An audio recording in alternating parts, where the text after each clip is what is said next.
Okay, welcome in. I'm now going to be reviewing week five's action of the NFL. So heading into week number 5, I had a record of 43 and 21, which isn't too terrible, but unfortunately, this week definitely hurt me. I finished 8-8 last week. We'll get in to see how I did with my picks here. So starting on the Thursday night matchup, I did pick Atlanta to win against the Buccaneers. This would actually go to overtime. 36-30 would be the final score. The Sunday morning game actually took place in England as the Minnesota Vikings were playing host to the New York Jets. Minnesota would win this game. I did have them as the winner. The final score would be 23-17. So I'll force the home win on that one. The Bears played host to the Panthers. I did predict that Chicago would win, so the final score would be 36-10 in favor of the Bears. They have now improved to 3-2 on the season, while the Panthers have dropped to 1-4.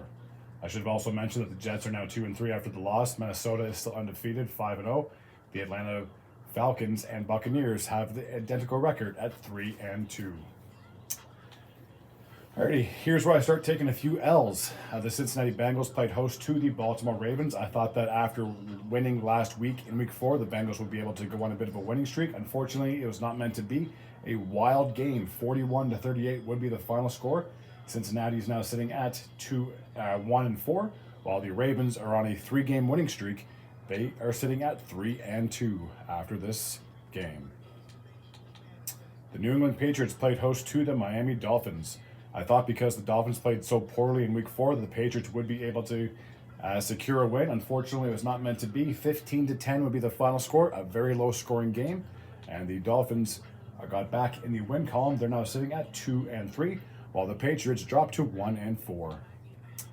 The Washington Commanders played host to the Cleveland Browns. I did predict Washington would win this game, and they did. It was a blowout to say the least, 34-13. They have now improved to 4-1. I think this is their best start since like 2008 or something like that, which is unreal. And as for the Cleveland Browns, 1-4 is where they sit after a very dreadful start to the season. This is a game I actually watched, was the Jacksonville Jaguars and the Indianapolis Colts.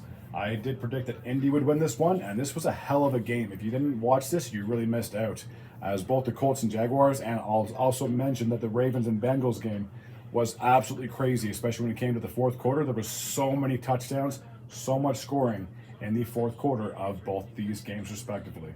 The final score in this one would be, for the Jacksonville Jaguars, 37-34. So the Jaguars finally got their first win of the season. They stopped that 9-game losing streak dating back to last season. Will this be a sign of good things to come? Who knows? But at least they got their first win of the year, and now they're only a game back behind the Colts, who are now 2-3. The Houston Texans played host to the Buffalo Bills. Both these teams are red hot, to say the least. Both of them were coming into this matchup at 3-1. I thought Buffalo would be able to bring some of their week 4 momentum into Houston. Unfortunately, at the start of the game, it didn't look like it was going to be that close at all. It would make things interesting late in the fourth quarter, but the Texans would get a last-second field goal, just like the Jaguars, and would come away with a 23-20 win. The Houston Texans have now improved to 4-1 on the season, which is right about where I thought they would be. They are a very good team. And as for the Buffalo Bills, they are now 3-2. They're still sitting first in the AFC East, but I'm sure they would have preferred to leave Houston with the W. So forced win, force home win. All right, now we're off to my team as the Denver Broncos played host to the Las Vegas Raiders. 34-18 would be the final score. I think it's the first time the Broncos beat the Raiders in a few years, so it was bittersweet to say the least. With that, the Broncos are now in a 3-game winning streak. They're now sitting at 3-2, while the Las Vegas Raiders are 2-3. And I did predict Denver would win. The first time I predicted that they would win this season, so we'll see how they do in next week's matchup. Alrighty, so force home win. Staying in the West Coast, the San Francisco 49ers played host to the Arizona Cardinals. I did predict that San Fran would win this one, but the Cardinals squeaked out a victory. 24-23 would be the final score. With the loss, the 49ers are now 2-3, and the Cardinals have the same record. Alrighty, Los Angeles Rams played host to the Green Bay Packers. I did think that having a veteran in Matt Stafford would help propel the Rams to a victory. Unfortunately, it was not meant to be. The Packers escaped with a 24-19 win. They have now improved to 3-2, while the Rams are 1-4.